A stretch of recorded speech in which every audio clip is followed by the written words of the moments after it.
Bueno, buenas tardes a todos y todas, bienvenidas. Damos comienzo a la cuarta charla, cuarta conversación del ciclo Pensar mi ley, conversaciones en caliente sobre fascinación y horror. Un ciclo que tiene lugar en el Instituto de Iberoamérica de la Universidad de Salamanca. Agradecer como siempre a Francisco por la invitación, por la aceptación a organizar ante la propuesta de este ciclo, a José Manuel. eh, por Rivas, aquí también presente por todo lo que ha trabajado también por el ciclo, así como a Carlos, resolviendo no pocas cuestiones técnicas. Una brevísima, hoy contamos con dos presencias, no sé si estelares en un sentido, y no solamente estelares, que estoy muy contento que estén y que seguro, bueno, nada, nos van a hacer dar que pensar. Por un lado, Elga Fernández, psicoanalista argentina, luego los presentaré propia y apropiadamente. Por el otro, Pablo Semán, sociólogo, antropólogo, investigador de CONICET, docente, escritor argentino.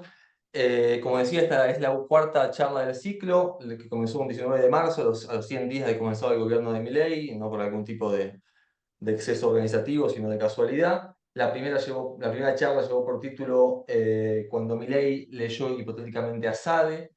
No, perdón, Milei y los ojos de cielo de la historia política moderna, entre Sade y Massa saltando entre peques del Pele, y contó con la participación de Margarita Martínez y Martín Rodríguez.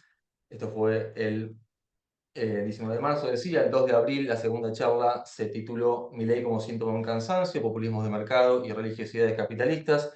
Contó con la participación de Mariana Sendra y Adrián Kanji. La tercera y última charla, esto fue el 9 de abril, el 2 de abril, perdón, la tercera y última charla fue el pasado martes 16 de abril. Llevó por título ¿Qué hay de nuevo, Javier? Historia reciente, modelo exportador y orden conservador revisitados, y contó con la participación de Mariana Heredia, también de la UNSAM como Pablo, y Lucas Poy en Ámsterdam. Ahora nos encontramos en la cuarta charla del ciclo, que son seis, que una más y una última, en donde yo participaría no solamente como organizador, coordinador, sino también como condición algunas cosas. Esta cuarta charla, decía, lleva por título La singularidad de la palabra mileilista, digitalidades negadas, códigos argentos y clases políticas literales como explicación. Por lo general, por diversos motivos que me privo de desarrollar, comenzamos con la compañera mujer femenina. Hoy, dado que Pablo nos acompaña en un estado de salud delicado, casi como si fuera la Argentina, como si su estado de salud representara el estado de salud del Estado Nacional Argentino. Chiste malo aparte. Comenzamos con Pablo, luego escuchamos a Elga, esperemos que nos pueda acompañar, y si en el caso de que no, junto con Pablo estará Nicolás, perdón si pronuncio mal su apellido, Belschincher, ok, coautor del conocido y muy bueno y, como dice Martín Rodríguez en un chiste, presentado hasta en cajeros de día, ¿no? Un chiste que me encanta y lo repito cada vez que puedo, libro de Pablo Semán y Nicolás. Empezamos con Pablo entonces, sin mayor introducción. Pablo Semán, decía, es sociólogo y antropólogo. Sus investigaciones se han centrado en las experiencias religiosas, musicales, literarias y políticas de los sectores populares. Entre sus libros cabe mencionar Bajo Continuo, exploraciones descentradas sobre cultura popular y masiva, Religiosidad popular, creencias y vida cotidiana, así como también Gestionar, mezclar, habitar, claves de los emprendimientos musicales independientes, en coautoría con Guadalupe Gallo.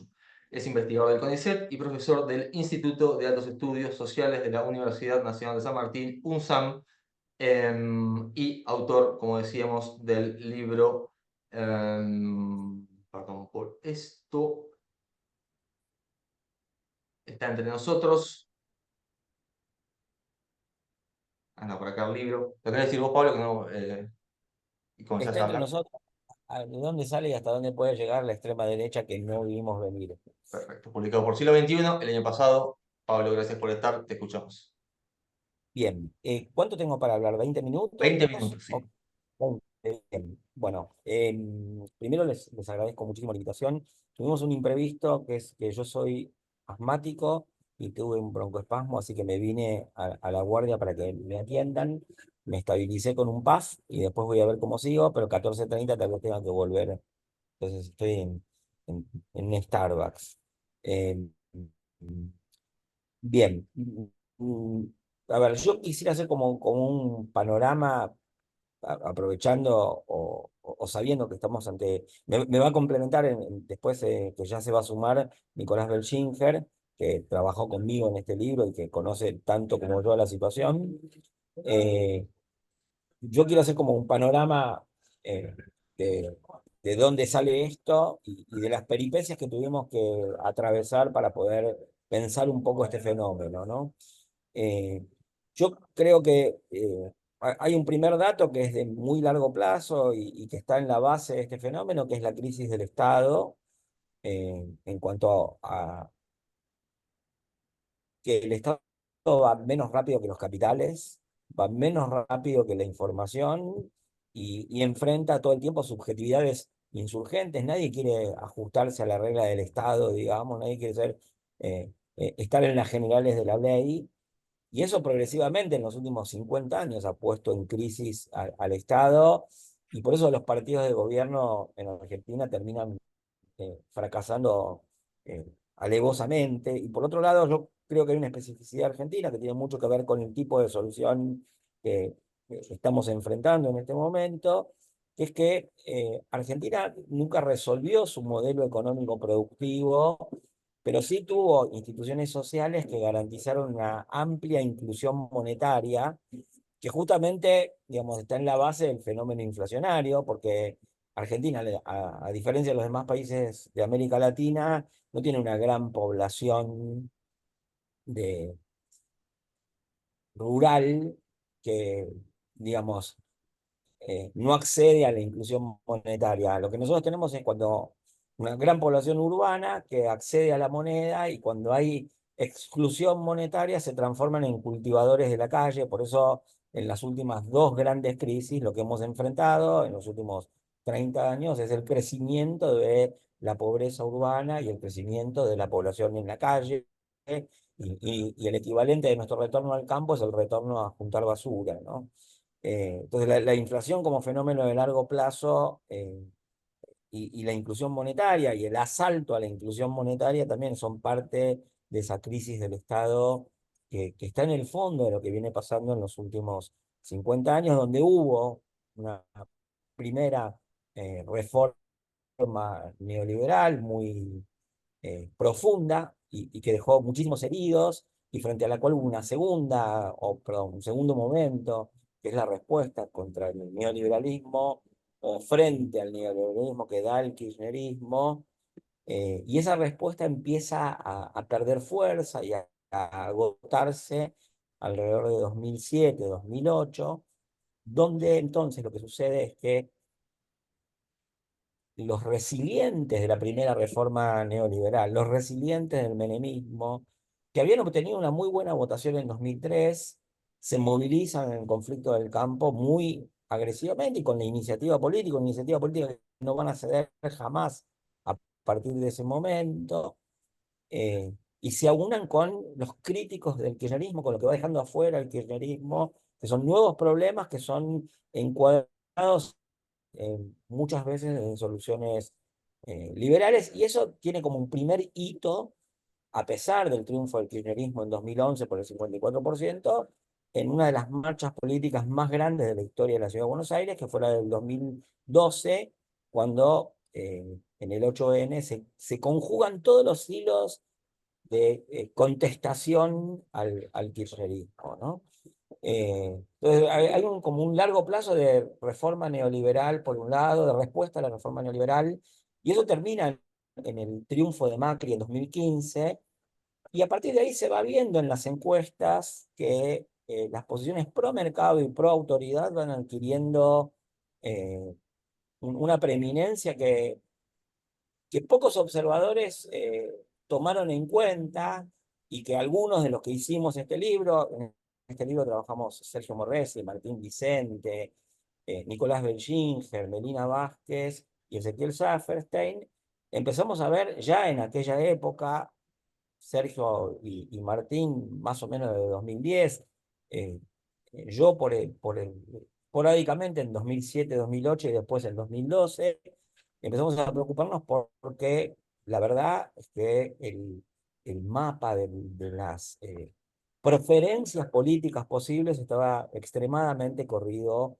a la derecha, aunque eso no tenía una fuerza política que lo expresase. También es cierto que algunos de nosotros señalamos en ese momento que el Frente Amplio de la Libertad iba a ser el cuestionamiento que avasallase la performance del kirchnerismo. Y en ese contexto yo quisiera puntualizar algunas cosas que es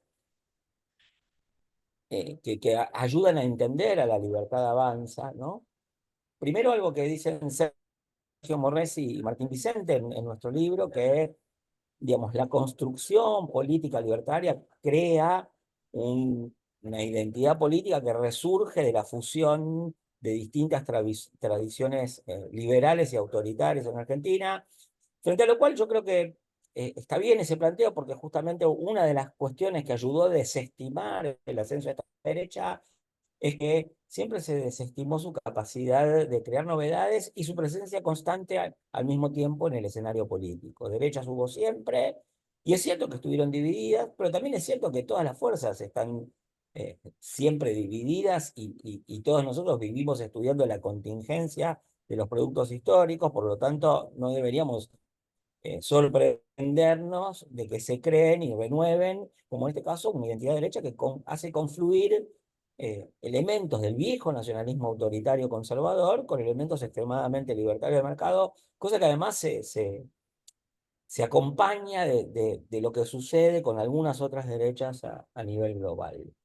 En segundo lugar, me parece que es importante, y esto también lo tomo del libro que hicimos en colaboración, el trabajo de Melina Vázquez muestra muy bien cómo se puede formar una estructura política en relativamente poco tiempo, ¿no? Algo que también fue desestimado sistemáticamente por politólogos, periodistas, analistas, investigadores, que decían, bueno, es un fenómeno capitalino, que finalmente tuvo más votos en el interior que en la capital y que no tenía estructura, y que, bueno, nada, se pudo crear una organización juvenil, como es el caso que mostramos, muy rápidamente, muy sintonizada con esos ideales que describimos en el primer capítulo, que también es testimonio de cómo los jóvenes conquistan la derecha, así como la derecha conquista a los jóvenes.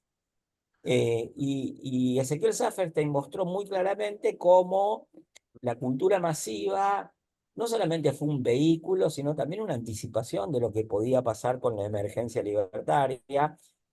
Yo recuerdo que tanto para Ezequiel como para mí, las ferias del libro son anticipaciones de la política, ¿no? Y en los 2001 uno podía ver eh, prefigurada la salida del 2003-2004 con la recuperación a nivel masivo de un nacionalismo revisionista.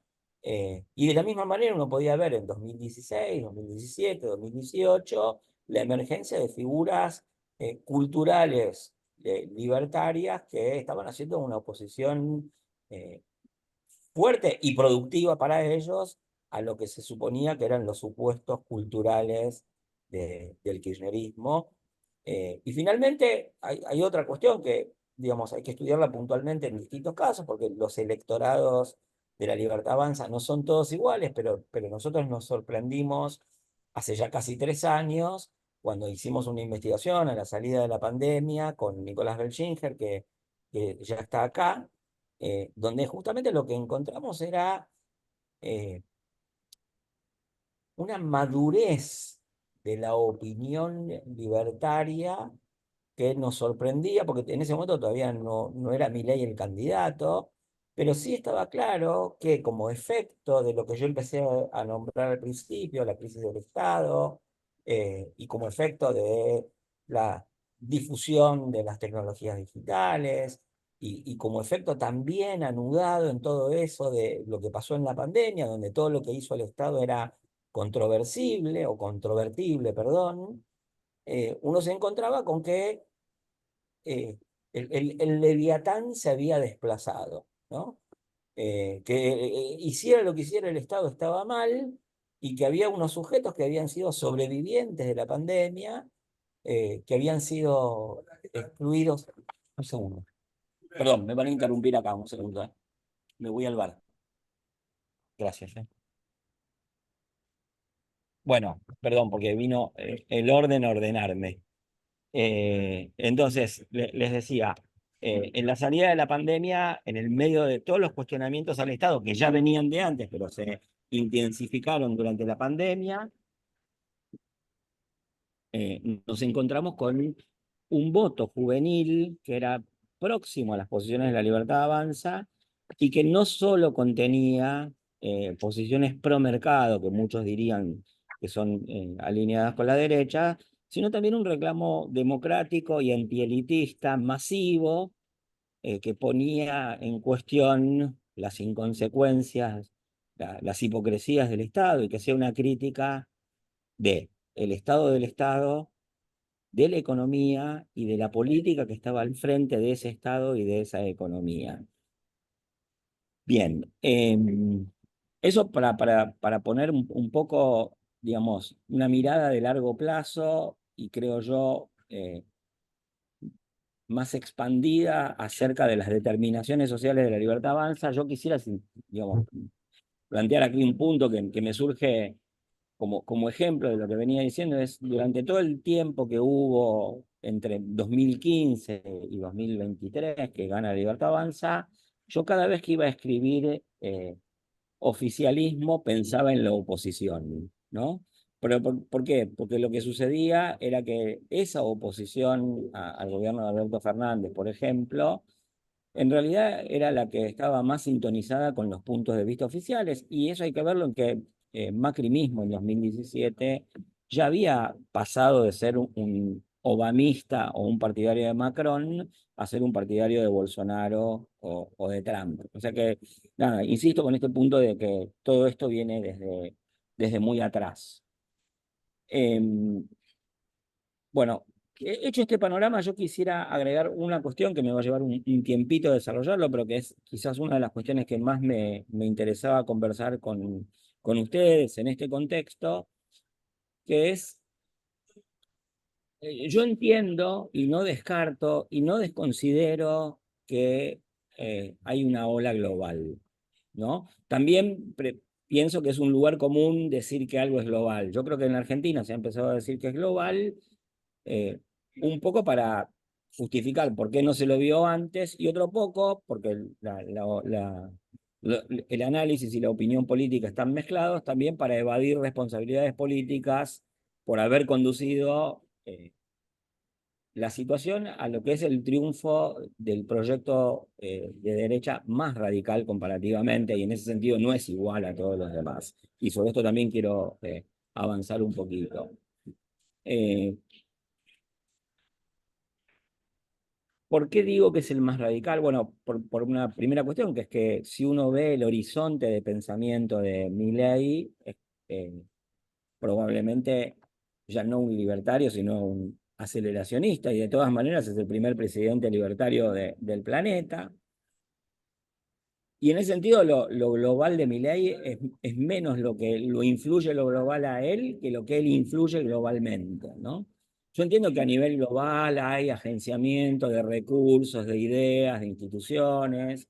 También es cierto que el Comintern con todo eso no logró hacer ninguna revolución ni ganar una elección en ningún lugar del mundo, por ejemplo, o que uno no puede pensar que ni el PT, ni el MAS de Bolivia, ni el kirchnerismo le deben algo al Foro de San Pablo, es algo que uno mire las cosas con mirada conspirativista y absolutamente elitista en términos de teoría política. Yo creo que la emergencia de Milei en la Argentina tiene mucho que ver con las características del conflicto sociopolítico en la Argentina, por ejemplo, las características del proceso inflacionario. La gente no iba a votar a candidatos que habían participado de la duplicación de la inflación, mandato tras mandato. Cristina duplicó su inflación, Macri duplicó la inflación de Cristina y Alberto Fernández duplicó la inflación de Macri. ¿Por qué iban a votar a esos candidatos? Yo creo que es mucho más fácil explicárselo por el conflicto interno que por la influencia global. Eso no quiere decir, vuelvo a insistir, que Milei no tenga determinaciones globales por un lado y que no influya globalmente por el otro, pero sigo manteniendo su especificidad. Y aquí avanzo en otro punto que me parece clave para la conversación, que es que En general, yo diría, los procesos electorales de las derechas en América Latina, pero sobre todo en Argentina, tienen características diferentes de los que ocurren en Europa, donde las extremas derechas triunfan a partir de un esquema de electorados de derecha y de centro derecha que realmente están divididos y no se fusionan, cosa que no ocurre en Argentina, y por eso fue tan fácil que Bullrich cediese sus votos a Macri, y por eso es tan fácil que hoy se esté aprobando la ley que se está aprobando en Argentina, que justamente presupone la fusión de los electorados de la llamada centro derecha y la derecha. Y eso ocurre por dos razones que habría que bucear profundamente en la sociología clásica de América Latina para entender por qué sucede, y aquí van dos argumentos que yo extraigo de esa sociología, eh, que finalmente era más postcolonial de lo que todos pensábamos.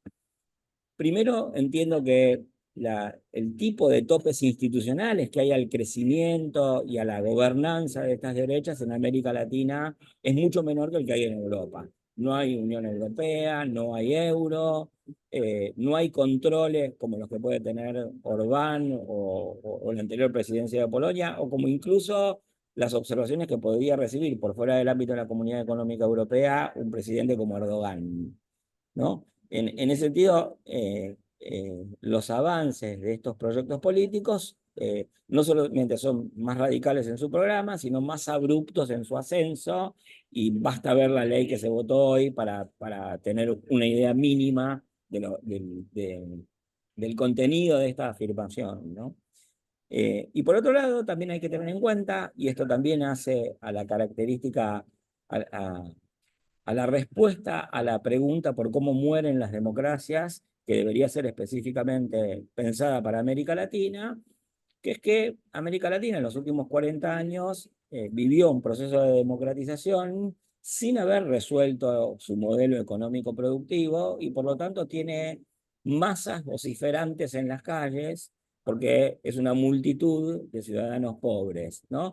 Quizás una de las cosas más curiosas, y con esto termino, es que las ilusiones del pensamiento de izquierda pasaron en su momento, en 2001, por la idealización de la multitud, un sujeto desencajado de determinaciones productivas, institucionales o relativamente desencajado, y finalmente ha sido una multitud la que ha llevado a la derrota eh, transitoria, pero muy fuerte. Ninguna victoria es definitiva, ninguna derrota deja de ser transitoria, pero una derrota transitoria y muy fuerte de las políticas que estaban a favor de cierta forma de estado de bienestar.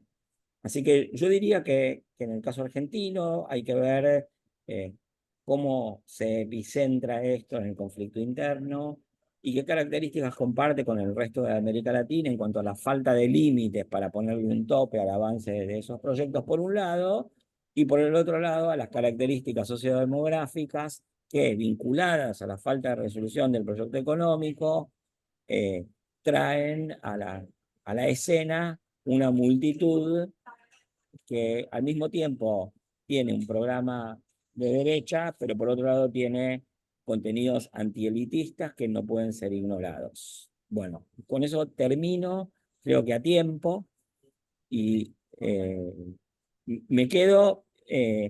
Nicolás va a seguir por mí en el caso de que yo me tenga que retirar. Perfecto, muchas gracias, Pablo. Hola, Nicolás, te doy la bienvenida. Gracias también por estar.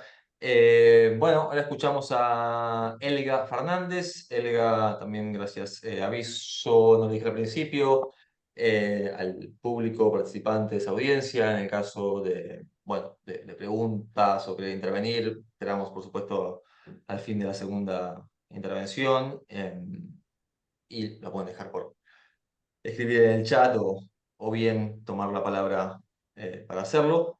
Elga decía, perdón, es Elga Fernández, es psicoanalista, ejerce la práctica en Buenos Aires, Argentina, desde hace 25 años, es miembro de la École Lacanienne de Psicoanálisis, si lo dije bien, Elga, porque lo habíamos escrito mal inicialmente, perdón por eso.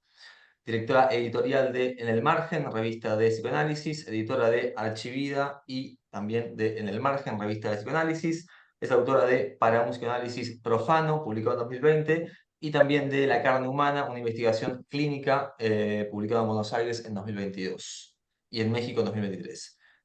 Bueno, ha escrito y escribe numerosos artículos en distintas revistas y publicaciones. Gracias, Elga, por estar. Te escuchamos. No, no, gracias a ustedes y gracias Mauro y al instituto también. Me parece que la cosa, más que por la invitación, por cómo están cruzando los discursos. Pensaba mientras lo escuchaba a Pablo, gracias Pablo también. Además por bancar y tomar la palabra ahí en ese momento en el que estás y en ese lugar, gracias. No, decía que lo escuchaba a Pablo y pensaba que, bueno, que lo que yo tengo para aportar, si es que es algo para aportar o lo que tengo para compartir, es de un ángulo completamente diferente y me parece que eso es lo que hace rico también este encuentro. Así que gracias. Yo vengo trabajando hace un tiempo, me parece que desde que empezó la pandemia, porque seguramente existe desde antes esto, uno lo puede localizar con anterioridad, pero la verdad es que yo lo empecé a escuchar en ese momento y cuando digo escuchar, lo empecé a escuchar en lo que podemos llamar el cuarto de escucha, es decir, en el consultorio y también en la calle, en la televisión, bueno, no sé, en los amigos, en mí misma, en todos, un modo de transmisión que le llamé o que algunas personas le estamos llamando una transmisión que puede llamarse digital o a mí me gusta más el estado viral de la palabra, ¿no? Entonces, me parece que el agenciamiento colectivo que llamamos Milei, porque por supuesto que no voy a hablar de la persona de Milei, sino de ese agenciamiento que está conformado por un montón de consideraciones orgánicas, pero también de fuerzas que hicieron que eso estuviera ahí, como lo que decía Pablo, tiene que ver también con este modo de transmisión, que me parece que forma parte de la organicidad del agenciamiento Milei, pero también de algo que lo excede y que nos excede y que nos atraviesa a Amigos, todos. ¿Cómo? No, no, no, no. Ah, ah, ah. No me acuerdo qué estaba diciendo. Ah, que nos atraviesa a todos, ¿no? Eso estaba diciendo. Entonces, estos, en los modos de transmisión, digo, de la palabra, un poco de data nomás para ir ahí a donde yo quiero, ¿no? Serían, me parece que se encuentra en el texto de Benjamin, el narrador, que además es un texto hermoso, serían como el modo, serían como formas que se tiene de relación a la palabra. Uno ahí puede encontrar la novela, puede encontrar la poesía, puede encontrar la información, ¿no? Y de alguna manera todos esos modos de transmisión fueron urdidos a través del tiempo y de manera muy lenta, y coexisten de alguna forma en el tiempo y se apropian unos de los otros, ¿no? Como van variando la estética de sus cualidades para subsistir de alguna forma, pero en ciertas oportunidades que uno escucha reconoce vocalmente en circunstancias, en fechas, también colisionan, se anulan y también entran en oposición, se disputan territorialidad, digamos. Así como en un pasado, digamos que la transmisión oral entró en colisión con la información, me parece que en nuestra vocalidad este estado viral de la palabra, que es esto que yo quiero compartir, entra en contradicción con otro estado de la palabra que, bueno, que puede ejercer cualquier persona, que es lo que llamamos la palabra encarnada. La palabra encarnada sería una palabra que dice, una palabra que es responsable, una palabra que se escucha, una palabra que incluye en eso que está diciendo un lugar para el otro, ¿no? Para el interlocutor, para la conversación, una palabra que se puede escuchar a sí misma. Y con transmisión digital o con el estado viral de la palabra, yo me refiero a algo completamente en las antípodas de esa palabra encarnada, es decir, una palabra desimplicada, una palabra que no paga los gravámenes de la responsabilidad de lo que dice. A mí me parece que todos coincidiríamos en que esta palabra siempre existió y seguramente siempre va a existir, pero me parece, que es lo que venimos trabajando, que creció en exponencialidad gracias a los algoritmos que son manejados por esos cuerpos inorgánicos, ¿no? Que además de alguna forma procesan una lengua binaria que lleva a un binarismo, por otra parte, sin matices y que condensa el tiempo, por esto hablábamos del aceleracionismo, y el espacio de una manera suprahumana. Yo no estoy diciendo, por favor, no quiero que se entienda esto, que este modo de la transmisión a la palabra solo exista en las redes o solo exista en la web o solo exista en las pantallas, y tampoco estoy diciendo que en las redes solo existe este modo de transmisión. Lo que yo trato de decir es que esta transmisión digital se fue gestando de a poco, que quizás el goce de la palabra que habla por hablar se remonta desde que la palabra nació, digamos, y también tiene un sentido lúdico, pero que fue explotada y usufructuada por el algoritmo y que fue modelada, ¿no? A la palabra en estado viral. Me parece que también existe en la vida analógica por fuera de las pantallas, que se acopla a las máquinas, se acopla de boca a máquina, de boca a máquina, de boca a boca, que transforma a las personas en máquinas parlantes también, y que es una palabra que está presente no solamente en el agenciamiento Milei, digamos así, sino en todos lados, en nosotros, en la calle, en el discurso, en los voceros, en lo que llamamos ciudad letrada. Entonces, esta transmisión de la palabra, como toda transmisión de la palabra, por otra parte, genera una transformación del lenguaje, pero también genera una composición particular de los cuerpos y más allá de quien esté escuchando, genera una producción de un oyente y también de un otro. Y digo composición de los cuerpos porque, bueno, toda transmisión de la palabra, toda relación a la palabra afecta los gestos, las actitudes, las acciones, la modulación de la voz, no sé, los ademanes del habla, digamos, ¿no? La postura del actor. Como psicoanalista, digamos, como alguien que escucha la relación que otro tiene con la palabra y la relación que la palabra tiene con alguien, me parece que se trata de una palabra que no pasa por la escritura del inconsciente, es decir, una palabra que es muy difícil por eso de descifrar, de interpretar, es una palabra que, digamos así, no sueña, no se ríe, no hace síntoma, no yerra, por ahí es un síntoma en sí misma. Y acarrea, por otra parte, palabras emitidas que adolecen del estatuto significante o una polisemia semántica, como si no les fuera difícil anudar para llegar a una significación, ¿no? Yo creo que en este modo de transmisión la palabra se va relacionando de forma tal que hay como un linkeo sin solución de continuidad, sino de contigüidad. Algo así como si eso, en lugar de propender hacia una modulación o una articulación, propende hacia una catarsis, ¿no? Como una tendencia a la descarga, algo que supone la regresión de la complejidad de la palabra todo el tiempo, más que la complejidad. Entonces, me parece que el efecto es que va corroyendo a la palabra, del valor de la palabra, y además nos va supeditando, creo que es algo que constatamos todo el tiempo, a una actualización constante de lo actual, ¿no? Como una especie de, a ver, no sé, como una novedad sin registro discursivo, o una permanencia de la novedad sin registro discursivo. Cuando hablamos, vamos a decir así, y no tenemos una relación de implicación con lo que decimos, con la fonética de nuestros labios, por supuesto que no somos responsables de la performática de lo que decimos. Pero en general también aparece, bueno, una palabra carente de pudor y de vergüenza que prefigura a un oyente, insisto, ¿no? Más allá de quién sea que está oyendo, es por los efectos de esa transmisión misma que producen en el oyente como todo lo contrario a esa falta de pudor y de vergüenza, que me parece que tiene que ver con la indignación en todo caso, ¿no? Con la indignación y con el escándalo, de alguna forma.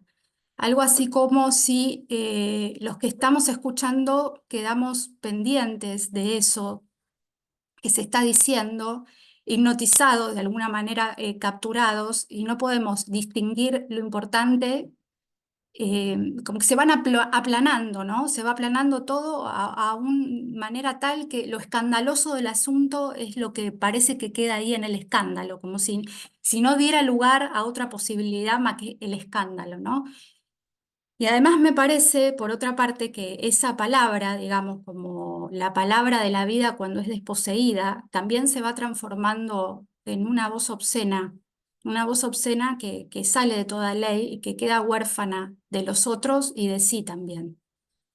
Como si nos agrupara en un horror mudo, ¿no? Incluso si hiciera una tendencia a la sordina, algo así como, bueno, es una palabra que es impune y que deja impune a aquel al que habla, o tiende a dejarlo impune a quien al que habla, a aquel al que la fonetiza, digamos así.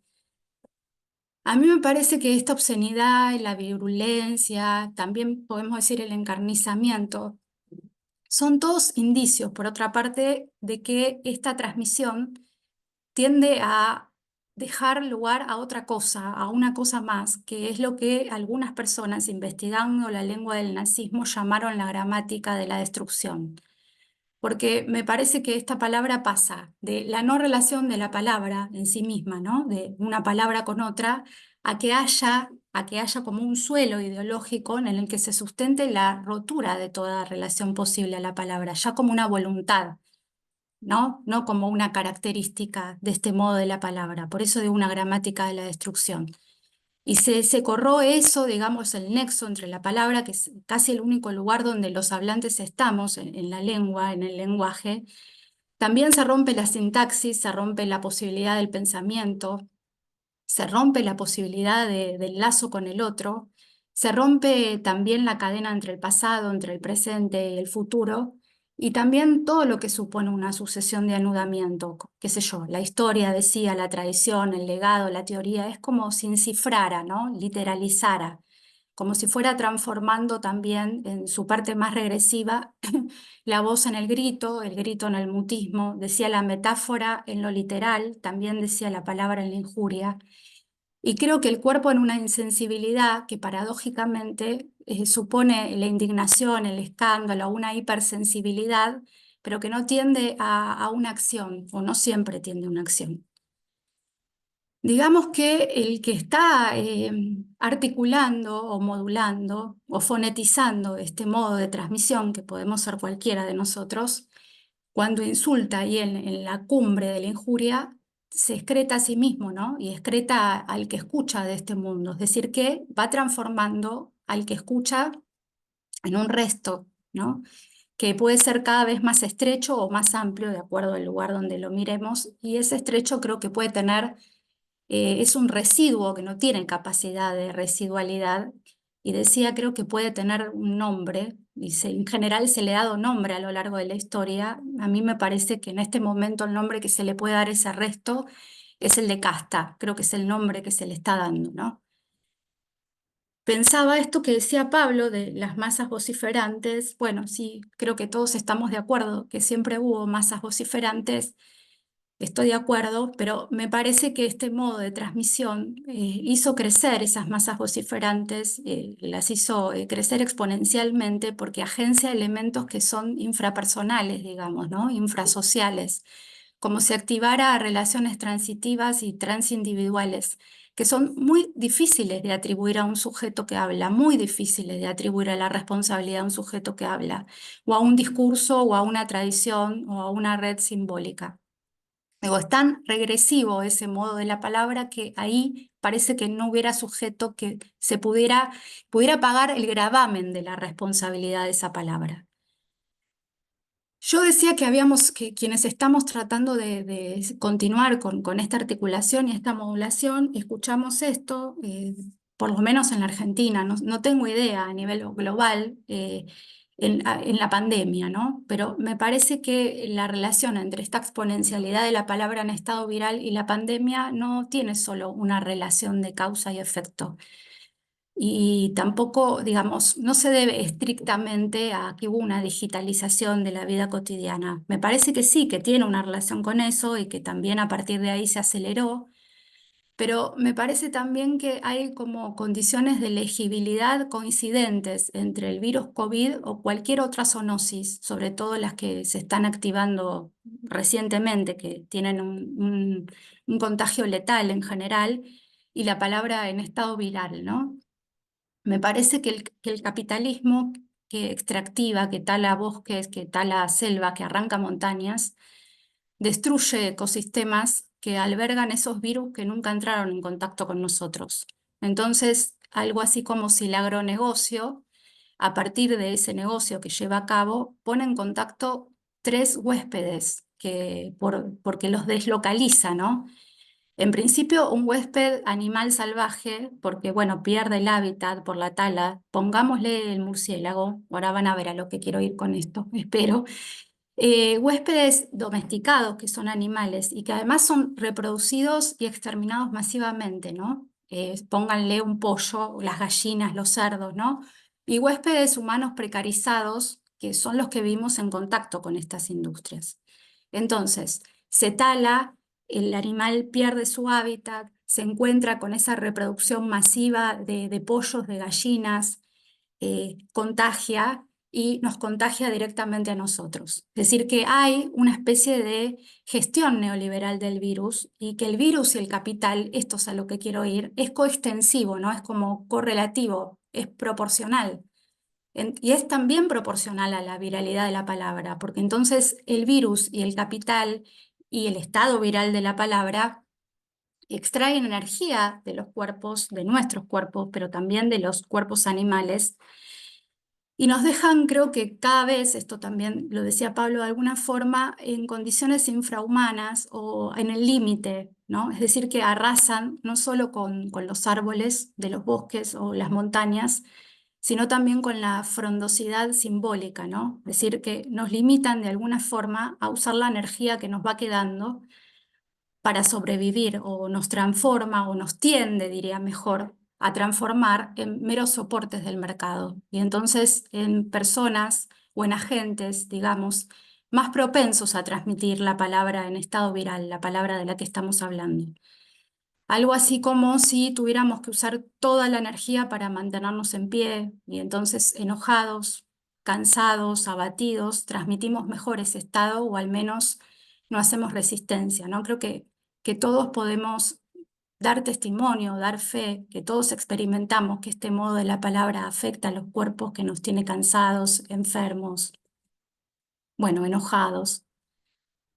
Entonces decía que no es casual, digamos, que se haya expandido y que se haya multiplicado, creo, en la pandemia, porque hay como una especie de círculo vicioso o virtuoso, que el capital produce el virus, ¿no? El virus deja pasar más rápido y de forma más eficaz el capital se transforma en el virus, y todos nosotros cada vez somos más huéspedes o soportes de ese virus, que además, de acuerdo al discurso, somos enemigos infectados, ¿no? Enquistados en ese cuerpo social, que entonces habría que extirpar, o tendríamos que ir quedando en el camino para adaptarnos a las condiciones requeridas por la salud del mercado.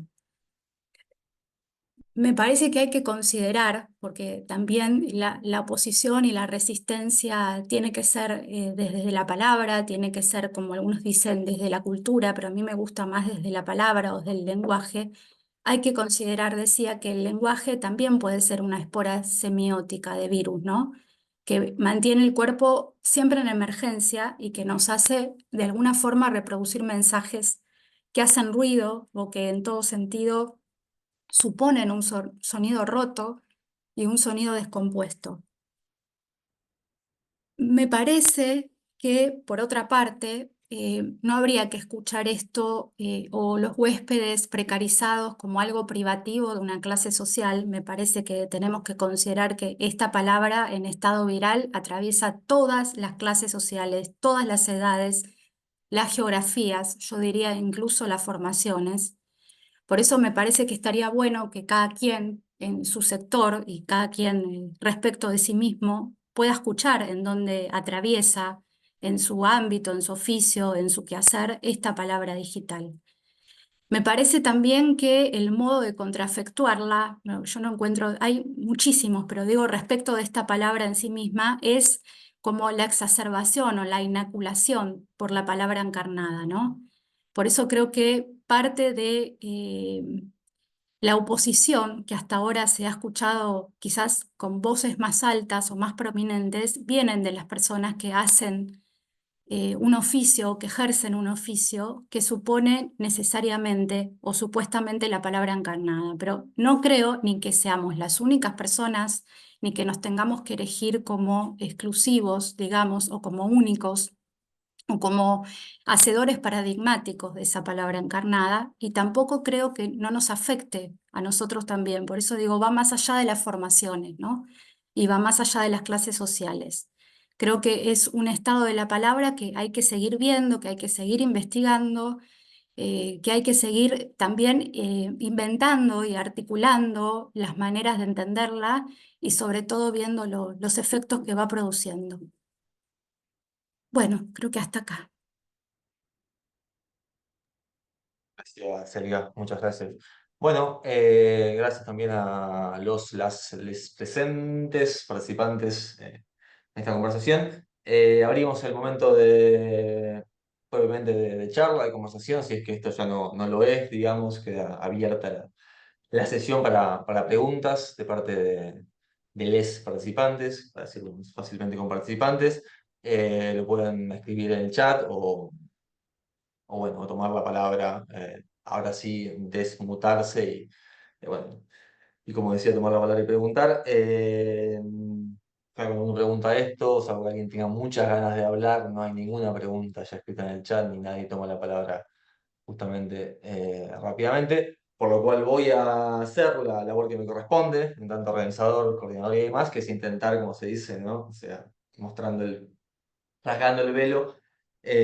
Bueno, algunos, pero para preguntar, ¿no? Esto es menos un comentario que una pregunta, al revés de lo que se dice, para preguntar los puntos en comunes que yo al menos encontré entre ambas intervenciones o invitaciones a la palabra, invitaciones a la conversación, perdón. Diría muy rápidamente, creo que hay, entiendo yo que hay un cruce, un diálogo justamente interesante entre entender y escuchar, ¿no? Entre entender, si queremos, desde la sociología, o sea que uno podría podría discutir un poquito ahí sobre qué significa, qué podría ser, qué comporta, y también cuáles son los riesgos, ¿no? Pienso en algunos textos clásicos de Bourdieu y de Louis Wacant al respecto, de cuáles son los riesgos de entender, comprender, y bueno, esa famosa trilogía, entender, comprender, justificar, entender desde la sociología y la antropología y la escucha desde el psicoanálisis.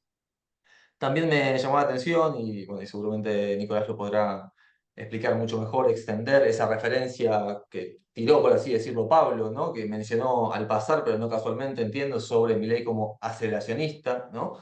Milei volviendo sobre el famoso manifiesto de hace un par de años, pero también sobre ya un grupo de la década del 90, y Milei, bueno, que por supuesto me interesó mucho esto que decía Elga de como agenciamiento, en el sentido de, como se dijo mucho en Francia, ¿no? De qué es el nombre, ¿no? O sea, qué decimos cuando decimos Milei, ¿no? No tanto qué está detrás de él como de qué es el nombre Milei, ¿no? O qué se agencia ahí, que se encadena, etcétera. Entonces, bueno, por un lado, esta mención de Pablo al aceleracionismo, Milei como aceleracionista de derecha, uno podría decir, retomando ciertas discusiones, y lo que Elga llamó el estado viral de la palabra, el estado codificado de la palabra, el estado cibernético de la palabra, te entiendo, corregime Elga después si te entiendo mal, codificado de la palabra, binario, ¿no? Etcétera. Ahí también tengo otra cosa para preguntar. Y en tercer lugar, también un lenguaje común, ¿no? Un lenguaje común que se revierte entre también un lenguaje muy 2001, ¿no? 2001 en la Argentina, década del 90, y la multitud, el elogio de la multitud, como el post-pueblo, la gente politizada, etcétera. Y también una palabra, un concepto, diría, una noción que también remite, ¿no? Huele, ¿no? Tiene un tufillo mucho a 2001, ¿no? Que es agenciamiento, ¿no? Entonces me parece, pienso por supuesto en el ES, pero no solo, entonces me parece que ahí, desde lugares distintos, entre entender y escuchar, entre el aceleracionismo y esta palabra, este estado viral, codificado, binario, digital, de, de la palabra, y la multitud de poblaciones pobres y el agenciamiento que se encarnaría en mi ley, ¿no? Había como algunos cruces que, no sé, en el caso de que esto que acabo de decir haya generado algo, disparado algo, etcétera, quizá Nicolás, Nicolás o Elga tengan para decir. Mientras esperamos alguna pregunta, intervención de la audiencia. Gracias. No sé si alguien quiere decir algo, que alguien quiere comentar algo, ¿no? Nicolás o Elia, ¿quién quiere empezar? Sí, no sé, Helga, ¿querés responder vos primero? No, no, decí Nicolás, así Ok, hablas y te escucho perfecto. también y después yo respondo. Bueno, bueno, bueno, saludo a todas, a todos, a todas. Eh, Continúo lo que comentaba Pablo, pero le pongo mi interpretación. Después podemos preguntarle a Pablo qué opina. Lo que nosotros vimos es precisamente la idea de que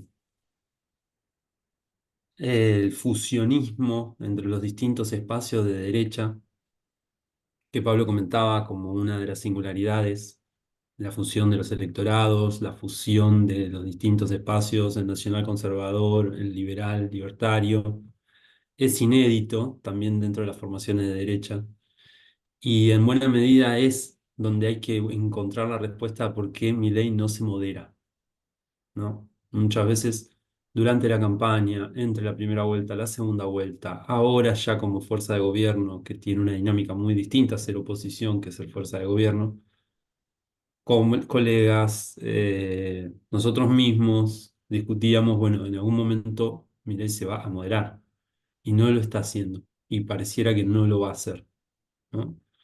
Incluso la propuesta de dolarización, que era una de las propuestas técnicamente más difíciles de lograr y más arriesgadas, Milei había dejado de hablar de eso y ahora en la conferencia que dio en la Fundación Libertad retomó el tema y en un histrionismo bastante importante se burló de cada uno de los consultores y economistas que generalmente aparecen en los medios diciendo que no es posible la dolarización.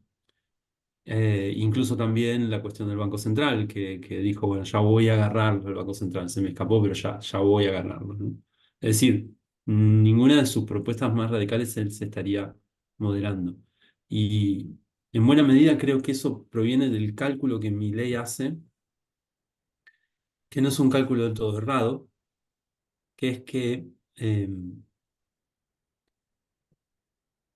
aparece en el electorado como lo nuevo ante dos gestiones de gobierno y dos fuerzas de gobierno que después del 2001 recomponen el sistema político en la Argentina, ¿no? El peronismo en su versión kirchnerista y la alianza del PRO con el radicalismo. Él aparece como lo nuevo y su idea de la casta, su forma de mencionar la casta, algo de lo que Helga recién también estaba conversando, aparece y tiene una pregnancia popular. Y es antes que una lógica de apoyo a Milei en el esquema izquierda y derecha, para un electorado considerable, un porcentaje considerable del electorado, Milei es visto precisamente como la plebe contra la casta. Y él, por lo tanto, puede fustigar a los políticos, puede radicalizar sus propuestas, etcétera, porque juega en el eje elite-pueblo.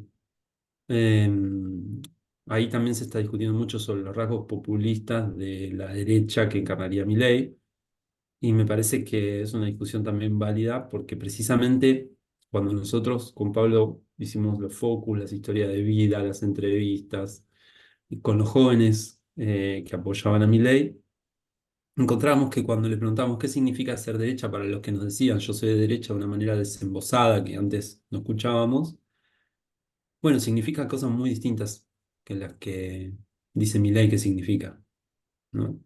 Y en buena medida tiene este componente de anti-privilegios, anti-elitista, anti-centralismo porteño. Y bueno, eso creo que Milei lo detecta y por eso en buena medida su cálculo es, puedo seguir representando este plebeyismo. Recién mencionaban la cuestión del 2001. Hay algo también de tercer alma que nace en el 2001, de impugnación antipolítica, de antiprivilegios, de antirrepresentativa, que Milei retoma durante su campaña. La consigna de que se vayan todos sonaba y suena en cada uno de los encuentros de la Libertad Avanza, de los mítines de la Libertad Avanza.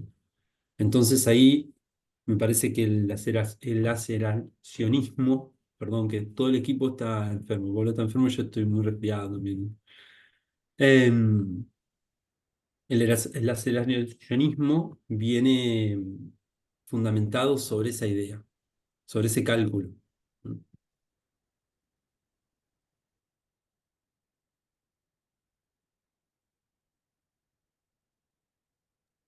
Gracias, Nicolás. Perdón, yo a veces digo Helga, a veces digo Helga. Helga. Sí, lo que quería decir tiene que ver con algo que habías dicho, Mauro. Sí, yo lo que quería que quede claro, digo, para tratar de empalmar también con algo que estaba diciendo Nicolás y poder conversar, pero en principio quería hacer una aclaración. Lo que quería que quede claro es que me parece que este modo del lenguaje de la palabra no existe solamente en las redes, ¿no? Por eso digo, no tiene que ver con una tecnofobia, digamos, o con un rechazo a nada que tenga que ver con la tecnología. No, digo que aceleró, implementó, digamos, usufructuó y cambió, trajo otro lenguaje y otra composición de los cuerpos y otros oyentes y otra forma de hacer. Eso solamente. Quería que quedara claro eso. Y después, respecto de la casta, esto que estaba diciendo Nicolás, que estoy de acuerdo, pero me parece que también se puede escuchar desde otro lugar, que es que un discurso que es segregativo, que utiliza la gramática de la destrucción, ¿no? Siempre le pone un nombre al resto. Es decir, no sé, puede ser desde judío a casta, y que siempre va a haber casta, siempre va a haber casta para alguien, inclusive por más alejado que esté o por las condiciones de sobrevivencia en la que exista, siempre va a haber casta para alguien. Por eso digo que me parece que también es un nombre del resto, un nombre del resto que no tiene capacidad de residualidad. Y bueno, eso, no más. Gracias, Helga. Sandra, había un chiste malo, pero me lo contengo a los fines de... Ahí va. Bueno, había levantado la mano Silvia, como diríamos nosotros, argentinos, pero se dice de otra forma técnicamente. Puipinos, Silvia, te escuchamos. Bueno, buenas tardes, muchas gracias. La pregunta es, muchas gracias a todos los que intervinieron. Cuesta, digamos, meterse en lo que ustedes plantean, pero bueno, vamos a hacer el ensayo. Yo quería preguntar, me parece muy bien ubicar las cosas que fuiste ubicando y también la otra persona, las otras personas que intervinieron, pero me interesa porque bueno, porque sitúas la palabra, ¿no? La palabra como algo fundamental, ¿no? Yo también soy psicoanalista, así que bueno, pero me gustaría que si pudieras explayarte un poco en relación a esto que decís por ahí, a lo mejor lo nombraste de otra manera, como, bueno, una es la palabra encarnada, entiendo de qué se trata, y otra es la palabra desimplicada, o bueno, vos le diste otro nombre, no recuerdo ahora, pero ¿cómo podrías ubicar esa forma, digamos, que en realidad decías, no produce discurso, la desimplicada, ¿no? No produce un discurso. Bueno, eso. Silvia, sí, decía la palabra encarnada. La verdad es que a la luz de todo lo que está sucediendo, hablar de la palabra parece una pelotudez, ¿no? O un romanticismo, tengo que decirlo también. Pero bueno, es eso a lo que me dedico y es eso con lo que trabajo y es Mm, eso con lo que siempre veo efectos posibles y sigo creyendo en la palabra. Aunque bueno, también creo que hay que poner más el cuerpo en este momento, pero bueno, estamos acá para conversar. bueno, la palabra Sí, yo. encarnada es eso, ¿sí? Sí, la palabra encarnada es eso, es una palabra que también pone el cuerpo, pero quiero decir que a la luz de todo lo que está sucediendo puede resultar como un romanticismo estar hablando en este momento de esto. De hecho, a mí me hace pensar eso, me hace sentir eso, quizá por los niveles de angustia que manejamos. Pero la palabra encarnada, yo estaba hablando de la palabra encarnada como una palabra, si querés, como la palabra a la que uno necesita propender en la experiencia del análisis, pero no se encuentra solo en la experiencia del análisis. Y no tiene solamente que ver con cada persona, sino también con la posición ética que cada persona tenga en la palabra. No siempre hablamos con una palabra encarnada, no es un ideal, no es un purismo, ¿no? Es un modo de relación justamente a la palabra, a lo que decimos, yo diría a la palabra que habita en nosotros. Entonces, me parece que la palabra encarnada queda claro de qué se trata, ¿no? Es una palabra que implica a aquel que está hablando, que deja lugar al que oye, que da la posibilidad de la conversación, ¿no? Que no bla. No quiero decir que siempre hablemos de esa forma. Y la palabra desimplicada es una palabra que siempre existió, que es la contraparte de la palabra encarnada, que no es una moralina hablar de la palabra desimplicada. Quiero decir, es una palabra que si existe la palabra encarnada y existe la palabra desimplicada, lo que nosotros estamos tratando de trabajar es que esa palabra fue usufructuada por una nueva modalidad del lenguaje, el lenguaje binario algorítmico, y se transformó o expandió a la palabra viral que también siempre existió. Y que esa particularidad de la palabra, de ese modo de la palabra, de la transmisión oral, perdón, de la transmisión viral, como no establece relación entre una palabra y otra, es decir, que rompe todo el tiempo la sintaxis, no da lugar al interlocutor, el interlocutor es un resto, habla de manera obscena hasta llegar al paroxismo de la injuria, da lugar, es como el piso, el sustento de una relación a la palabra que da lugar a acoger a una gramática de la destrucción, que es otra cosa ya, que ella, la vocación de que la palabra destruya la palabra, que el discurso destruya el discurso. Es otra cosa, ¿no? Eso ya es otra cuestión. Entonces, me parece que aunque alguien esté hablando en ese modo y pueda de alguna forma establecer enunciaciones, proposiciones, lo que se constata es que queda tan en el límite de lo que hace a la condición de la palabra que entonces aparece esa obscenidad constantemente, ¿no? Esa obscenidad, la injuria y ese interlocutor, esa construcción de un interlocutor donde quedamos sumidos en el escándalo o quedamos sumidos en la indignación, ¿no? Es decir, que esa obscenidad incluso cubre, tapa por la mostración que implica y por la evidencia que implica la performatividad de su decir, ¿no? Como si se agotara en su propio escándalo, como si no hubiera nada más allá de eso. Gracias, Helga. Gracias, Elena. Y también, se me fue su nombre ahora, pero bueno, por la pregunta, Silvia. Vamos a juntar dos preguntas. Nicolás, voy a hacerle yo una pregunta que me ha surgido después de estas primeras intervenciones a Nicolás en relación a lo que dijo Pablo, porque entiendo que está en el libro y también lo he leído bueno, lo que también entiendo son resultados de vuestro trabajo conjunto, ¿no? De equipo de trabajo, etcétera, por redes sociales y diversos medios, Panamá, Revista Panamá, ¿no? Anfibia, etcétera. Que es, la primera es un poco más, son una pregunta y luego y también juntamos, empalmamos con la pregunta de Laura para Elga.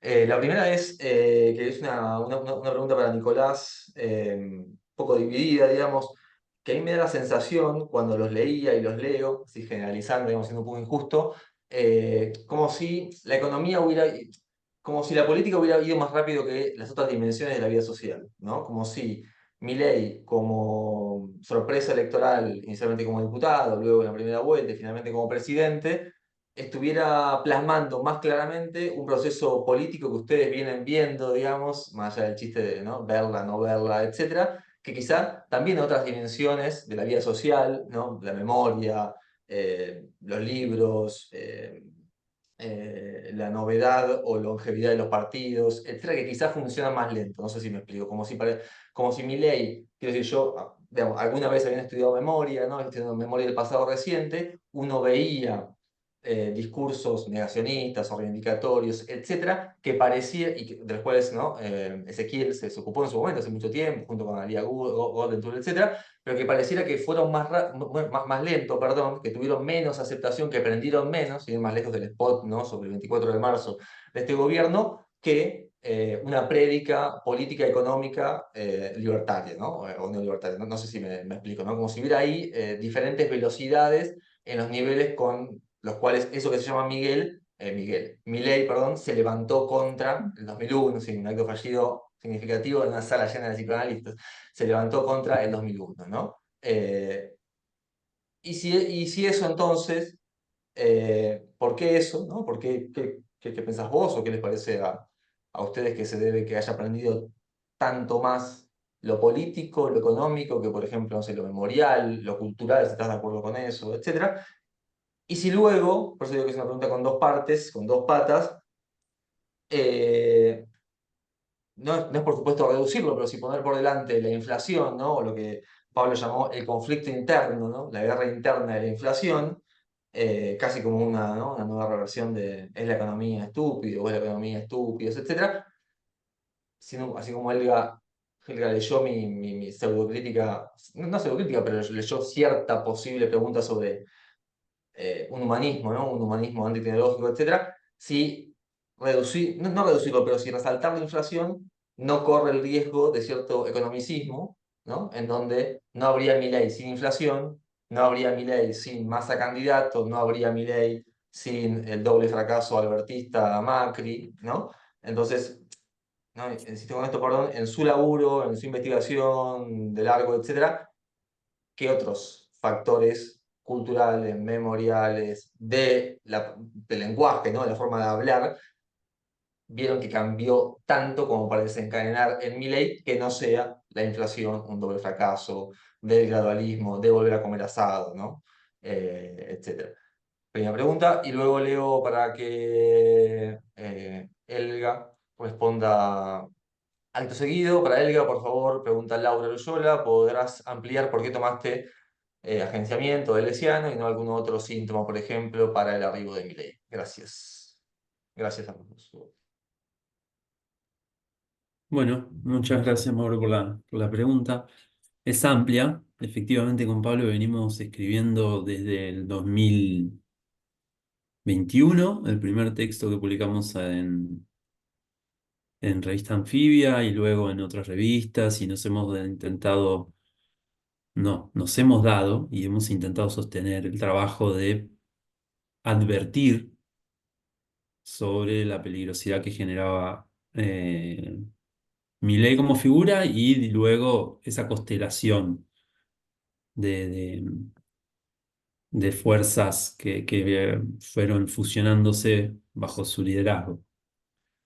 Y efectivamente, como creo que Pablo mencionó muchas veces, no tuvimos tanto eco, no fuimos tan escuchados como luego la situación ameritó, creo, más allá de lo que podíamos hacer nosotros. Y eso me parece que tiene que ver con que todos vemos en Milei el emergente de la crisis de representación que veníamos comentando, y eso también de alguna manera, vuelvo a decir, emparenta con algo del carácter de esa tercer alma del 2001 que tiene que ver con cierta sensibilidad de los sectores populares en Argentina, y los sectores medios, plebeya. Creo que Pablo dijo como con condimentos antielitistas, ¿no? Y era lo complicado para nosotros de escuchar, retomo un poco los términos, escuchar esas palabras en los focus group, en las entrevistas, en las historias de vida. La expresión, por ejemplo, los derechos que empobrecen, que a mí me tocó escuchar muchísimas veces y tratar de indagar qué quería decir los derechos que empobrecen, etcétera, eran cosas que nos costaba primero a nosotros, en primer lugar, poder comprender qué era lo que estaban significando. Y ahí voy a ir a la cuestión no tanto que puedo explicar lo de las velocidades que comentabas, sino más bien la interpretación sobre la inflación y sobre la crítica a la economía, a la política y al Estado que nosotros vimos en los jóvenes. Nosotros lo que vimos es que la inflación se procesa no económicamente, no solo económicamente, sino que se procesa simbólicamente, culturalmente, como un gran catalizador de muchas incertidumbres y como el proceso en donde se identificaba en esa crítica juvenil la dimensión social del problema. Porque a diferencia del desempleo, que muchas veces se lee en términos individuales, no me esforcé lo suficiente, no me da la cabeza, eh, nunca, nunca le encontré la vuelta, las expresiones que nosotros escuchábamos. La inflación claramente tiene una dimensión social y por lo tanto tiene un responsable político. Y está puesto en un plano más allá del individual. Todos los precios suben, todo se encarece. La imposibilidad de saber, sobre todo, y esto es lo que creo que nosotros vimos como la gran transformación, ¿cuánto vale mi esfuerzo personal? Reproduzco un poco lo que escuchábamos en los focos, ¿no? Yo puedo, decía un joven, eh, trabajar 10 años y no sé si así me va a alcanzar, por la inflación que hay, por la situación, por la crisis económica, no sé si así me va a alcanzar para comprarme el terreno que quiero comprarme con mi novia. Estoy recordando en particular y les voy a tratar de reproducir un poco el tono de una pareja que conocí, de chicos de 24 años, que conocí en la Feria del Libro, en la presentación del libro de Milei, que venían de Campana, o sea que habían viajado para la presentación del libro en Buenos Aires y que por primera vez se ponían la remera de La Libertad Avanza. Y en realidad decía Milei, con un león, ¿no? Ellos me decían, si yo miro a mis papás, miro a mis hermanos más grandes, ellos sí pudieron acceder a ciertos bienes porque sabían cuánto tiempo les iba a llevar. En este momento, culpa de la inflación, culpa del deterioro del peso, que además compartían la crítica a Milei, ¿no? Que era el excremento de la casta, no tengo horizonte. No sé cuánto tiempo me puede llevar, ni siquiera comprarme un auto, cuánto vale mi esfuerzo. Y esa crisis de cuánto vale el esfuerzo personal, que da una incertidumbre sobre los plazos del futuro, era adjudicado a la inflación. Era adjudicado a la mímica del Estado, ¿no? El Estado está el Estado que retóricamente dice estar presente está totalmente ausente y el peso como manifestación del Estado también es una mímica de una moneda. Entonces, la prédica economicista de Milei, en realidad, por ejemplo, el apoyo a la demanda de dolarización no es una cuestión técnica económica, sino que tiene que ver con una demanda de previsibilidad de futuro, que entre las juventudes es un tema, sobre todo para aquellos que están tratando de salir del ámbito de sus familias y cumplir con los mandatos familiares, a los que sus primos, sus hermanos más grandes que vivieron las bonanzas de la economía kirchnerista 10 años más grande, lograron cumplir y ellos no. Entonces muchos decían, bueno, vivimos en una generación que tiene un estigma, el estigma de nuestra generación, entonces indagando en qué era el estigma de la generación, era precisamente este. Mi hermano, mi primo, que con mucho menos esfuerzos que yo, disfrutó de acceder a esos bienes, para mis padres es una persona digna, lograda, responsable, ¿no? Yo, que me esforcé el doble, que avancé más en la carrera, esto generalmente aparecía así, ¿no? Que avancé más en la carrera, que estudié más, que hice más esfuerzos, no tengo ni un cuarto y soy juzgado por eso. Y ese es el estigma sobre la generación. Y esto aparecía entre varones, entre mujeres, entre aquellos que trabajaban en trabajos digitales, en aquellos que trabajaban en ámbitos más considerados tradicionales, empleados públicos, empleados privados, registrados, no registrados. Eso nosotros intentamos verlo si era transversal y efectivamente lo era. Y ese llevaba el nombre de la inflación. Entonces, el procesamiento de las cuestiones económicas y del discurso economicista de Milei tuvo otro carácter que tiene que ver con esta demanda de predecibilidad, de poder también pensarse en función del esfuerzo personal, como nosotros lo tratamos de describir en el sentido de una sensibilidad popular que piensa que el progreso personal es posible, pero que no es por las políticas públicas, por el Estado, o por participar del gremio o del sindicato, o participar del partido político, sino que es a partir de tu esfuerzo personal. Incluso ahora, en la gran movilización que hubo sobre las universidades, el pasado martes 23, que se está discutiendo si una de las movilizaciones más grandes de los 40 años de democracia en la Argentina, los jóvenes que nosotros quedamos en contacto luego de hacer el trabajo de campo, que fueron a la marcha, habiendo votado Milei, participaron de la marcha cuando les conversábamos y les preguntábamos por qué, precisamente recurrían a este núcleo. Y porque nosotros, tu esfuerzo necesita de esa plataforma. Si me quitas la universidad, no tengo ese horizonte, ¿no? Entonces, de nuevo, es mi esfuerzo personal para poder mejorar, para poder tener autonomía personal en contra de los privilegios, en contra de, bueno, todo esto que estamos hablando, ¿no? De nuevo, esa sensibilidad mejorista fuerte. Por eso también creo que Juan Pablo siempre íbamos y veníamos en la frase de la derecha conquista a los jóvenes, que era una fórmula muy recurrente entre los analistas cuando se empezó a registrar el fenómeno, y nosotros que tratábamos de decir, bueno, pero los jóvenes también conquistan a la derecha. Es decir, a nosotros, nuestra escucha aparecía muy presente puntos donde se desmarcaban de Milei. puntos donde priorizaban a Milei y en otros donde mostraban las contradicciones. Y incluso el carácter público de la salud, del Estado, de la educación, no estaba puesto en tensión o en debate, sino más bien, cuando era una crítica al Estado, era al estado en que se encuentra el Estado.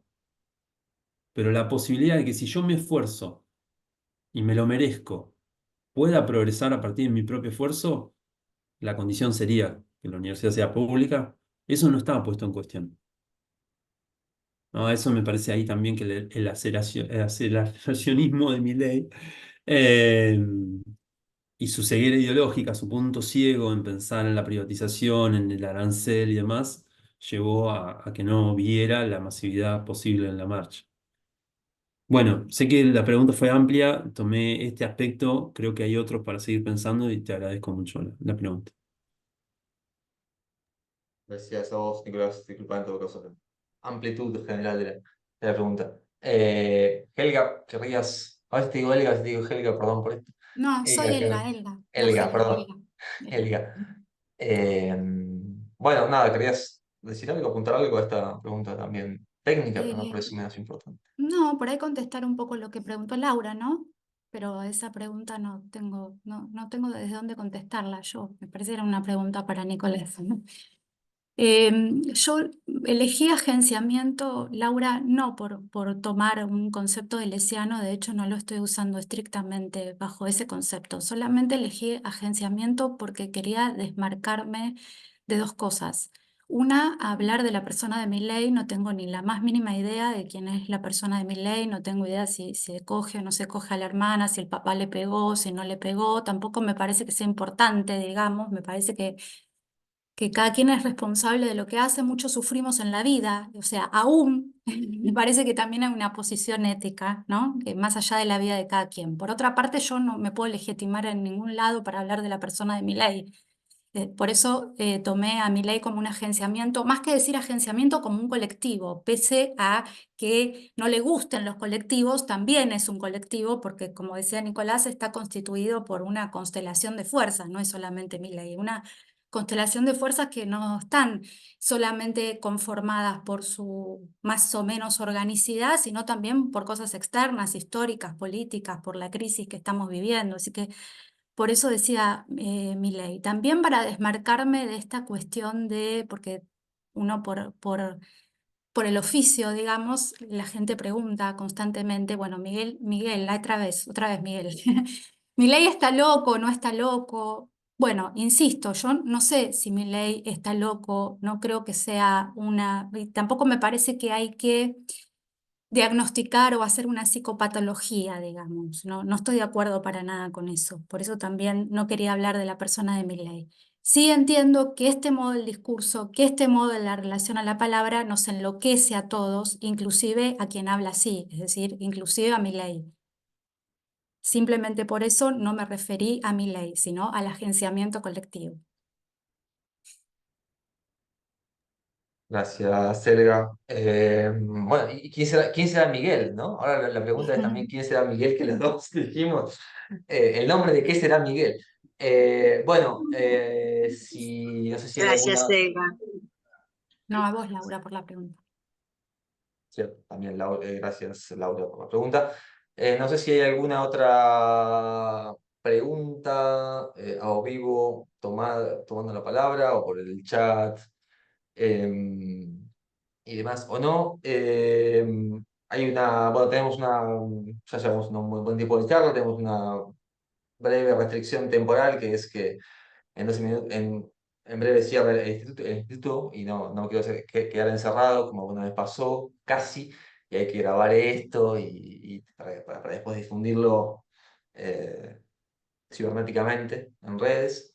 Em, por lo cual, bueno, yo podría seguir, obviamente, pero también creo que es un buen momento para proponer un cierre de esta conversación que bueno, a mí me pareció muy rica. Está un poco, no explicado justamente, pero sí narrado en la presentación y casi justificación de este ciclo bueno, que algunos entendemos, pero yo hablo por mí, que no hay contradicción o hay contradicciones interesantes hablar sobre la palabra o pensar la palabra y poner el cuerpo, digamos, o sea que lo pensemos en términos de resistencia o no, creo que otra cosa que hay que pensar o seguir pensando, por lo cual, bueno, nada, yo quedo muy conforme y contento por esta conversación.